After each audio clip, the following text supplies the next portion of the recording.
ভালো আছেন? হ্যাঁ মা, ভালো আছেন? হ্যাঁ।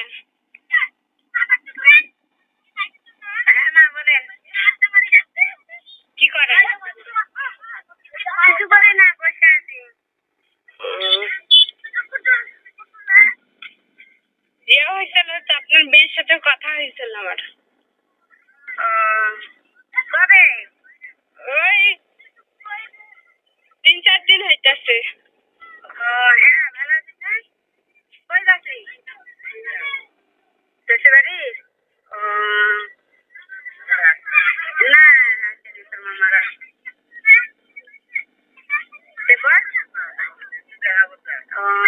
বলে আসিস বিকালে। বলে আসবো। হ্যাঁ মা, বলো। কইতেছে কি পরশুদিন কথা হয়েছিল না, ওই যে মানে ছাইনের আব্বার মোবাইলটা আপনার মেয়ে চালাইতেছে। হ্যাঁ, আমি তো নাম্বার জানি না, আমি তো কল দিয়েছি ছাইনের আব্বারে, ধরছে আপনার মেয়ে। তখন ভালো মন্দ দিয়ে গেলাম, কইতাছে কি তোমার জামাইরে তুমি এখান থেকে নিয়ে যাও।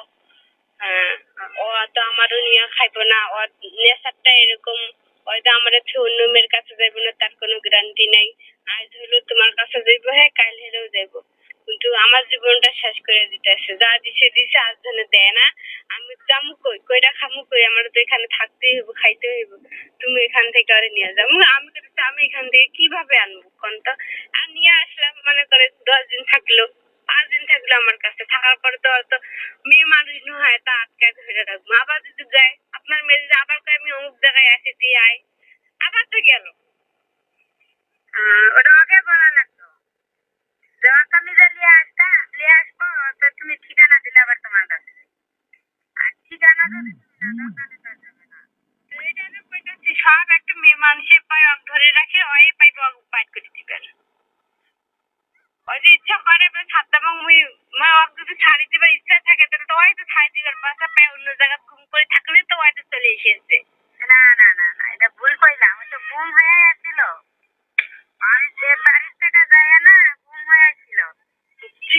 পরে কেমন করে জানো কি করে লাগাল পাইছে, ওটা জানি না। আমার মেয়ে ফোন দিছে, দিয়ে কইছে আমি অমুক জায়গায় আসছি, আমার তুমি নিয়ে যাও। আমি পালাই আইছি, পরে আবার নিয়ে গেছে। আরে আমি সবলাই জানি, কিন্তু হ্যাঁ নাম্বারটা আপনার মেয়ের তো মুখস্থ। যখন তখন কল দিয়ে দিত, আমি অমুক জায়গায় আছি, তুই আয়। হয়তো যাইবই, ওরে তো আটকানো যাইবো না। আমার কইছে হ্যাঁ তুমি ঠিক আছে, কথা সবটাই ঠিক আছে। এখন যদি ওই নিজে তোমাকে কইছে যে তোমার জামাই লিয়া দাও, আমি তাহলে ওই নিজেই ভুল বুঝতে পারিছি, এই কারণে কইছে। আমি যে আবার ঠিকানা দিবে, এটা মানুষ তো একবার ছাড়া দুইবার বিশ্বাস করা প্রয়োজন, বুঝো নাই? সে যাই যাক, এখন তোমাকে কইছে, তোমার যেটা ভালো মনে হয় সেটা করো। আমিও তো মেয়ের সাথে আর কথাবার্তা ওই রকম কও না, কারণ আমি আমাকে কয় নাই যে তোমার সাথে কথা কইছি। ওই দিন তোমাকে আমি কথা কইছিলাম, বলছিলাম। পরে আর আমি ফোনে আমি একটু আবার সমস্যা, আমি আবার রংপুরে যাবো, এই জন্য আমি একটু ব্যস্ত থাকি। এখন দেখো যেটা ভালো হয় তোমাকে সেটা করো, কিন্তু কথা লাভ করলে কি হবে, না করলে কি হবে আমি জানো না।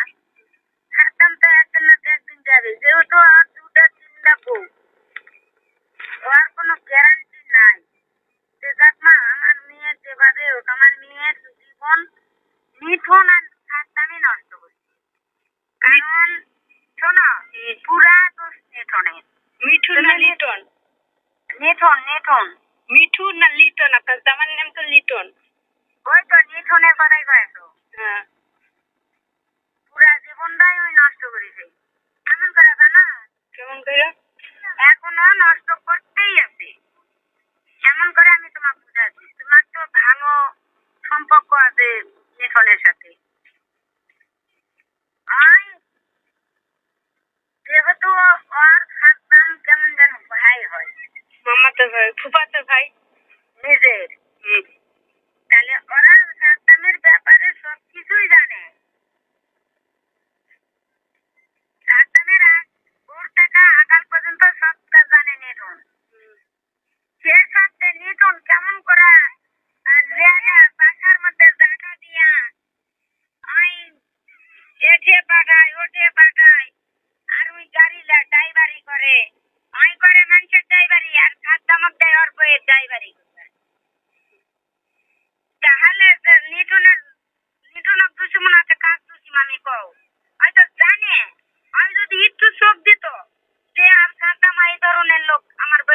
পাওয়া যাবে না। তাহলে 1 মাসের মধ্যে জুতোও না, আমার মেয়ের এটাও হতোও না। বুঝতে পারছো? এখন যেটা হবার হয়ে গেছে, ওই আর উগরিবে নাই। কষ্ট করলে আমার বেটিই করবে, অন্য কেউই করবে না। তোমাও করবে না, ওই নিঠনও করবে না। নিঠন আজি 2 বছর হলো খাদ্দামে কি বাল তুলিছে, মুখ দেখাও। পাঁচটা কিছু করবা আর না। নিঠুনের কিছু বহু লোক আছে, এবং নিঠুনের মাও যে ভাতার ধরেছে যে লোকটা, ওটা তো নিঠুনের বাপ। এটা কি নিঠুন জানে না? কোন যে মাতার এত প্লেন হয়, যে এত নেতা এত তাও খাদ্দামে কি বাল তুলছে, কিছুই করিবা পারে নাই। তে আশা করি করবাও পারবে না। আচ্ছা, তাহলে এখন আমার বিটির পিছনে নিঠুন লাগেই আছে, এটা কি ঠিক? ওই তো এখনো নিতে চাইতেছে, তার মানে এখনো বিয়ে করে নাই, বাচ্চার মুখ দেখে আছে। আর যদি আপনার মেয়ে আবার বিয়ে করতেই পারবে না। হ্যাঁ, আবার নিব, আপনার মেয়েরই নিব। না, আমার মেয়ে যদি মরে বা কিস খায়া বা বেশাখানা প্রাণ দেয়, তবু আর নিঠুনের কথা আমি দিব না, বা নিঠুনের কথা আমি যাবে নাই। কারণ একটাই যে আমি চল চাকরি করে লিয়ে আসা দিয়েছিল নিঠুনের গ্রোথ আমি চল চাকরি করে আনা দিয়েছিল, যে সাদ্দামের সংসারটা নষ্ট হবে না, আর এই বাচ্চাটাও মা হারা হবে না, এটা মনে করে লিয়ে আসা দিয়েছিল। কিন্তু নিঠুনের বাপের কথা শোনা আর মায়ের কথা শোনা, কেন গেল সাদ্দামের উপর মামলা করিবা? কেন মোর বিটির কষ্ট দিল? কেন মিথ্যা রেকর্ডিং বানাল? কেন মিথ্যা অভিনয় করিল? কেন করিল? কেন আর ভাইয়ের দেয়ার বাড়ির লোক দিয়া মানসিক মোর আমার বিটি মারালি? কি জন্য? আমি একটু ভাবলো না যে আমার মেয়ে, আমার বউ কি করেছে, আমার বউয়েরও দোষ আছে। আমি বউ যখন আমি নিমই, কেন আমার এগুলা করবার দাম? তাহলে আমি কিছুদিন আমার বউগুলো আমি করে খাই। এই কামটা কেন করলো না নিধন? সবারই আছে কম বেশি। শোনেন, এখন কথা হলো দোষ সবার থাক আর না থাক, দোষ মোর মেয়েরই। আমি এটাই জানি যে যাক মা, আমার মেয়ের জীবন নষ্ট করবে থাকতাম, এটা আমি আরো আগ থেকেই জানি। আমার মেয়েকে আমি বুঝাইছিলাম, কিন্তু আমার মেয়ে বুঝেছিল না। এখন আমি মেয়ে বুঝাবার, এখন আমাকে মেয়ে আমাকে বুঝাবা পারে না। আমার কথা যে আমার মেয়ে এখন জাহান্নামে তুলে দেয়। এখন যদি তোমার সুখের তুমি সুখ চাও, তাহলে তুমি তোমার জামাইয়ের বিরুদ্ধে যা খুশি তাই করো। কিন্তু এখন নিধন জেলা করিচ্ছে, এখন নিধনের পিছত আমরা লাগবো, নিধনের পাছত লাগিন, খাদ্দামের পিছত লয়। নিধন কেন ফেসবুকে যেই সেই ছাড়ে দেয়? কি জন্য যেই সেই কথা রেকর্ডিং করে ছাড়ে দেয়, ছবি ছাড়ে দেয়? কি জন্য? আর কি স্বার্থ? আপনার ডিভোর্স দেওয়া হয়েছে, আবার আর কি কোন অধিকারে ছাড়ে দেয়? কি অধিকার আছে? হয়তো তো পুরুষই হবে, এতদিন বিয়ে করে তারপরে ওই জান্নাতের ফেসবুকে ছবি ছাড়তে থাকতো। আমি তো বিয়েও করতে পারেনি। কেন বিয়ে করতে পারেনি? আসলে ওই পুরুষই না,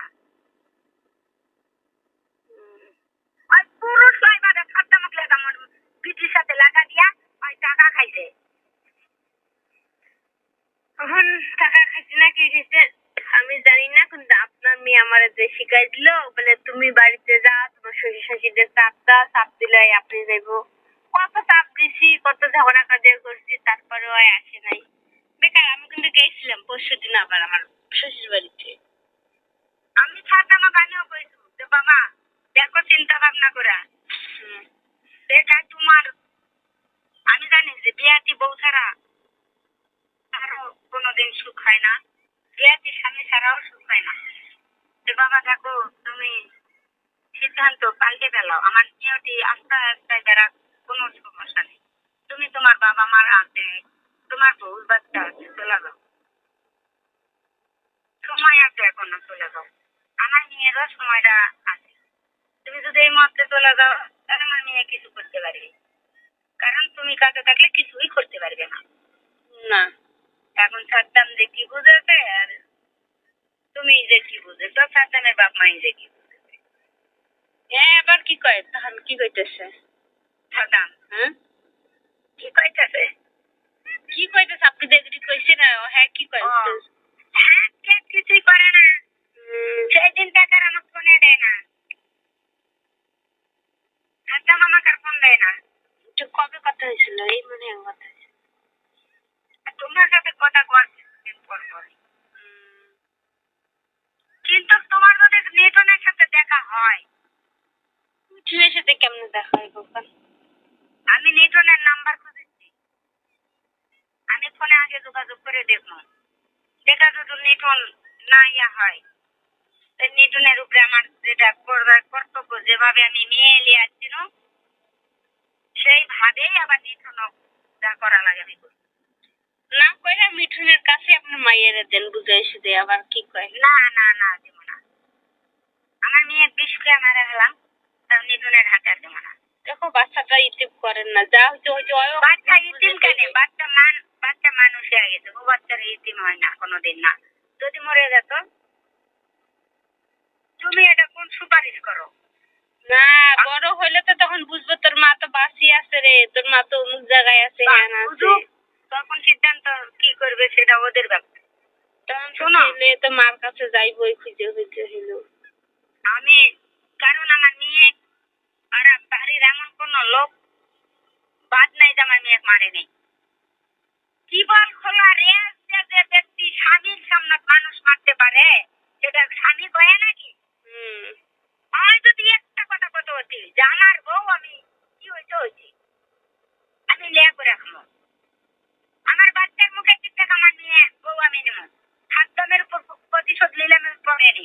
খাদ্যমের উপর আমার জান্নাত যদি ওটি থাকতো, তো খাদ্যমের উপর নিটুন প্রতিশোধ নিবা পারতো না? তাহলে নিটুনের এটা মাথার মধ্যে কোন বুদ্ধি ছিল? কেন এখান করলো?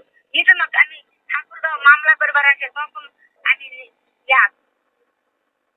নিটুন বুঝাইছি, বাবা এই সমস্ত করো না, এই সমস্ত করা লাগবে না, খাদ্যমক শিক্ষা আমরা দেবো। আমি পিঠ উঠে খাদ্যমক শিক্ষা দিবা তাই জন্য। তবুও নিটুন শোনে নাই, মারে আমার চোখের সামনে। আরে ওরা ইয়া হয়েছে, পাগলা হয়েছে, পাগলা জানা? মানে একটা কথা আছে যে শুয়ে ঠান্ডা পুরালে আবার হয়েছিল। আর একটা কথা কি মা শুনে না মা, আমার হাতে পাতে যদি লোক না থাকতো তো আমার বিয়ে করে মারে ফেলতো, খুন করে ফেলতো। এটা দীর্ঘ বিশ্বাস। না মারতো না, মারতো মারা পাগল হইতো। আমার আমি মা সামনে যদি ওইভাবে মারতে পারে, আর ওই সামান্য তো হেরা মারছে, আর আমার জামার মাই তো দেখেনি নাই, কেউ আটক করতে পারবো না। আমার বউ আমি মারবো, কারো কিছু করার নাই। এমন সেটা তো মানে মাথা কাটা দিতাম। হ্যাঁ, এমন জিনিসকিনি লাগানো মাই দিব আর জিন্দিগিনি শেষ হয়ে দেবো। এখন বুঝতেছে না আপনার মেয়ে বেলে কেমন মাইর মারতেছে? আমার মেয়ে যদি নিধন মারেই ফেলা দিত, তাহলে আমি বুঝতেছি না স্বামীর কাছে দুষ করতে মার খাবে। তা না করে ভাইয়ে ছোট বড় পাড়া ওই সাদ্দামের কাছে থাকা, যে চ্যাংরা যোগাযোগ করা, মিঠুনের সাথে যোগাযোগ করা ইয়া করেছে, সেই চ্যাংরা পর্যন্ত মারিছে। যা কতলা করে লাভ নেই। এখন কোন সিদ্ধান্ত তোমরা নিবেন লাও, আমার মেয়ের চিন্তা কাহারও করা লাগবে না। আমার মেয়ে কি করে খাবে, কোনটা যাবে, কি করবে সেটা আমি বুঝবে। এখন তোমরা যেটা সিদ্ধান্ত করে তোমার স্বামী কিভাবে নিয়ে যাবা, সেটা তোমার সিদ্ধান্ত। তো আমি তো কইতেছি জানো বলেছি ঠিকানাটা দিয়ে আমি যাই নিয়ে আসবো, ঠিকানা দিতে আসে না কেন? এটাই করো, ঠিকানা লেও কি না না ঠিকানা নিয়ে কি করবে, এখানে কে আছে, কেউ কারো দরকার নেই। আমরা সুন্দর মতন এরকম বাড়ি চল কেমন করবো না। আমি সাদ্দাম ঠিকানা কেন দেয় না? সাদ্দাম তো দিবই না এই ঠিকানা, জীবনও দিব না। হ্যাঁ তখন জান্নাত যেহেতু আর ফোনটাই চালাইতেছে, আমার ঠিকানাটা যদি দিত তাহলে তো আমি যাই পারতাম। তো আপনার মেয়ে আমার শিখাই দিতে আছে, তুমি তোমার শরীর শাশুড়ির সাথে ঝগড়া করবা, কাজিয়া করবা, আমার এটা দাও ওটা দাও, আমার ভাতারের প্রয়োজন নাই, হ্যান ত্যান এটি যেই সেই করে গালাগালি করবা, তখন আপনি চাপ দিব, তখন হ্যাঁ চলে যাবো এখান থেকে। এরকম করলে কি হয়? শরীর শাশুড়ির মনের ভিতরে থাকতে হইব, যদি মুখে আমি খাই। আর অত্যাচার করলে কইব না বউটা আমাকে সাথে অত্যাচার করতেছে আর খাওয়া না হ্যান ত্যান বাড়িও আর ঢুকতে দিব না। এটাই তো কথা। কইব না বলে বউ হয় অত্যাচার করা যাবে নাই, সালিশে কইতে হবে যে বাবা মা সালিশে তো কইতাছি কয় কয় যদি না আইসে এখন আমরা জানিও এখন কইতাছে আমরা জানি না ও যদি না আইসে আমরা কি করবো তোমার তো খাওয়াইতাছি তোমার তো সবকিছু দিতাছি তুই আরো ধৈর্য ধর 2 বছর আইবো তোর কাছেই আইবো বাম্মা আমরা আছি তুই বউ আছো সন্তান আছো আজ হলো আসবো কাল হলো আসিবারে হইব ছাই কুকুর গতি ছাই ছাড়া বলে কুকুরের গতি নেই এর অবস্থা আরো হইব ছাই ছাড়া কুকুরের গতি হইবে না। এই দেখো কি করা যায়। এখন তুমি বলে চাকরি করো। চাকরি করি তো তো এগুলো চিন্তা ভাবনায় তো যাই নেই কয়দিন থেকে চাকরি তো ইয়া হয়ে গেছে বাদ হয়ে গেছে। এটাই তো কথা। চাকরি বাদ হয়ে গেছে এখন দেখা যাক আবার ঢুকতে পারবো সমস্যা নাই দেরি হইব একটু ঢুকতে। এখন বাম্মা আছে বিদায় আসা থাকতে পারতেছি শ্বশুর শাশুড়ি করে গেলে খিলাইবো খাইবো থাকেন খাওয়াইবো দিন মিলাইবো কিন্তু তারপরও মনটা চায় না থাকি। ওটাই তো কথা, স্বামী ছাড়া শ্বশুর বাড়ির থাকা অসম্ভব। ভালোই দেখে যা দেখে ভালোই দেখে। সাধনের কাছে কথা কবার চাইছি আবার যে দেখে আর একবার বুঝে সুঝে যে নিটন যেহেতু এরকম করছে তাহলে তুমি সরে দাও, তুমি সরে গেলে এগুলা করবে না তারপরে আমি নিটনের ব্যবস্থা করি। না একটা কথা কি ওই যে যার গাড়া বলে যে ঘুরে যার জন্য যে গাড়া ঘুরবে এই গাড়া তুলে নিজেই পড়বি। হ্যাঁ সেই অবস্থা হয়েছে হ্যাঁ এখন এমন অবস্থায় পড়ছে কিছু করি না পা এক কথা কি আমার স্বামী একটু শয়তান টাইপের লোক কিন্তু মাথার হেভিও শয়তানি বুদ্ধি আছে।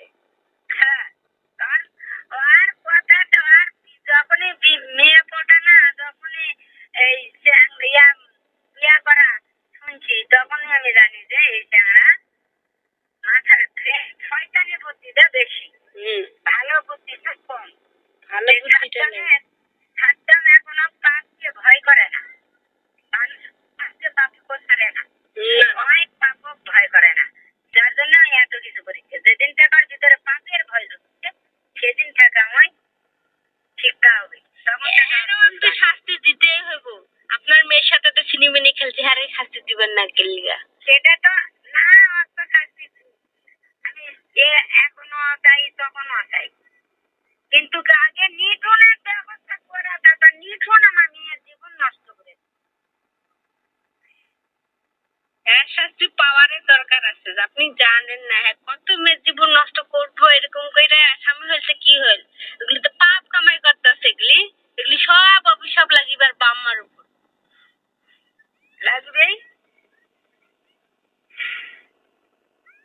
তো ভালো গুণের মেয়ে দেখে ভালো ফ্যামিলির মেয়ে দেখে আমি এইভাবে আসবে বলে আসবে ধৈর্য গুণ কিন্তু অন্য কোনো মেয়ে হলে ব্যবস্থা করতে আর শাস্তিও দেখাইতো দেখায় কোনো লাভ নাই তো খারাপ লোকের সাথে আল্লাহ বলে পারে নেই। খারাপ লোকের সাথে পারেনি ঠিক আছে, কিন্তু একদিন তো আল্লাহ ঠেকাইবে তো যখন ঠেকবে তখন তো আপনি তখন নিজে নিজে কান দিবে আর বুঝবে তখন বুঝাও লাভ নাই আর। এটাই তো কথা। এখন শরীর গতি ভালো আছে বিদায় করি ধরি খাবার পাচ্ছে যদি শরীরও চলবে না ওই যে ফুলের পাবারও চলবে না তখন আপনি নিজে নিজে ইয়া পড়বে। হ্যাঁ এখন কারো কোনো ভবিষ্যৎ বা নিজের ভবিষ্যৎ চিন্তা করে না, এখন চলতে পারছে ওইখানে টাকা কামাই করে গাড়িও চালাছে জান্নাতও চালাছে। কোন বাড়ি চালাইতেছে বাড়িতে টাকা দেয় নাকি কোন টাকা দেয় কি কইতাছেন হ্যাঁ এগুলি ভগত টাকার কথা শুনেন না বাড়ির টাকা দেয় বউরি টাকা দেয় বাপুটি টাকা দেয় কোনো টাকা দেয় না কোনো ভালো দেয় না টাকা। ওই যে শ্বশুর শাশুড়ি আছে দেখে আমাকে খাওয়াইতেছে আর আমার বাম্মা আছে দেখে এইভাবে দিন নিগাইতেছে কোন টাকা দেয় কন্দি ও যা কামাই করে গাঁজা মদ ট্যাবলেট খায়া খায়া খায়া খায়া আপনার বেটির সাথে থাকে দেখে আপনার বেটির অবস্থাও শেষ হইব হ্যার অবস্থাও শেষ হয়ে যাব। আর কি করে এটি খায় মদ গাঁজা খায় আর থাকে একসাথে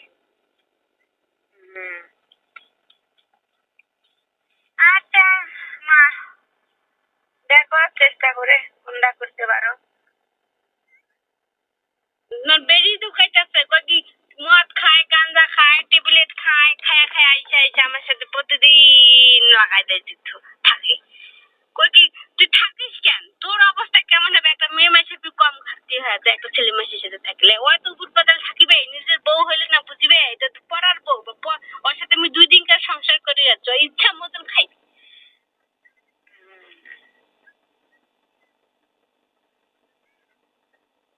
আমার আর কবার কিছু নাই মা, আমি যেটা বুঝাবার সেটা বুঝাইছি, যেটা কবার সেটা বুঝিয়েছি। এখন দেখো আমি তুমি মেলায় ঝগড়া করেছি, মেলা গালাগালি করেছি। ঝগড়া তোমার সাথে না, সবার সাথে, শ্বশুরের সাথে আমি কম ঝগড়া করছি। নিজের মাথা নিজ হইতেছে বলে ও এই খারাপ লোকটার সাথে ভালো মানুষের সাথে ঝগড়া কাটিয়া করে আজকে আমার মনে করেন খারাপ নামটা ওঠে না, বলে অমুকের সাথে ঝগড়া করছে, হ্যান উঠছে। এগুলো না করাই ভালো। না ওটা না, তোমার ঠিকই তো, মানে তোমার রাগ ছোট বড় না মানে ঝগড়া কাজা, দুটা চড়া কথা, দুটা খারাপ কথা, দুটা খারাপ ভাষা, নিজের ভিতরে রাগটা তো আছে। তুমি তার ওটা বুঝো না যে ওরা বড় বা কি ছোট, কোয়া কি যাইব না। সম্মান পাওয়া যাইব না, এটা তার চিন্তা আসে না। যখন রাগ উঠে না তখন ওটা চিন্তা আসে না। আইসে না তখন সবটি কয়ে এখন তারপরে বুঝি বলে না খারাপ লোকটার সাথে তো ঝগড়া করে যে করে আমার ভুল হয়ে গেছে, মাপ চাই নেই পরে আবার। এটাই তো কথা। ছোট এটা সব পাপের ভাগ্য হয়, ওর বলতে কোয়া। ওই সেটা বোঝে না, সেই যখন তখন আমার দোষারোপ হয়, আমি বেলে খারাপ, আমি কেন গালি দিছি, হ্যান দিছি। তো এরকম করে কই আল্লাহ দেখা আছে, সবকিছু আল্লাহর কাছেই বিচার দেবো। একদিন হলেও আসতে হইব আমার পায়ের নিচে, ওটা নিয়ে থাকবো। শুনলাম এই যে আমার বাচ্চাটাকে ভাসাইছে না, সুন্নাত দিব, হ্যাঁ বাপ দিব, হ্যাঁ করে টাকা দিব না, ওস্তাদ দিয়ে ডাইকা সুন্নাত দিব। তখন আমি আরে কইছি তুই বাপ হয়ে যদি একটা বাচ্চার অনুষ্ঠান করতে না পারি, সুন্নাত দিতে না পারি, দরকার হলে আমি 10 জনের কাছে টাকা উঠে সুন্নাত দিব। তোর বাপের সুন্নাতে আমার দরকার নেই। তুই যদি বাচ্চার অনুষ্ঠান করতে না পারিস, কি আমার শ্বশুরের তো একটা উস্তাদ টাইকাই না সুন্নাত দিব, আর কি করবো? কিছু তো করতে পারবো। তুই তো পয়সা আছে, তুই তো কামাই করতেছিস, তুই বাচ্চার একটা অনুষ্ঠান করে সুন্নাত দিতে পারবি না? তখন কই না অনুষ্ঠান টনুষ্ঠান করবো না। তো করবি না তো তোর তখন সুন্নাত দেওয়া ভালো করে হয়নি, ওই তাহানাতেই ভাবে আসছিস। তখন কি হ্যাঁ হ্যাঁ হ্যাঁ ওই তো কথা উত্তর ভালো করে দিবা পারে না। থাক, আমি আমার বাচ্চারা আপনি সুন্নাত দিন। হ্যালো হ্যালো, ভালো আছেন?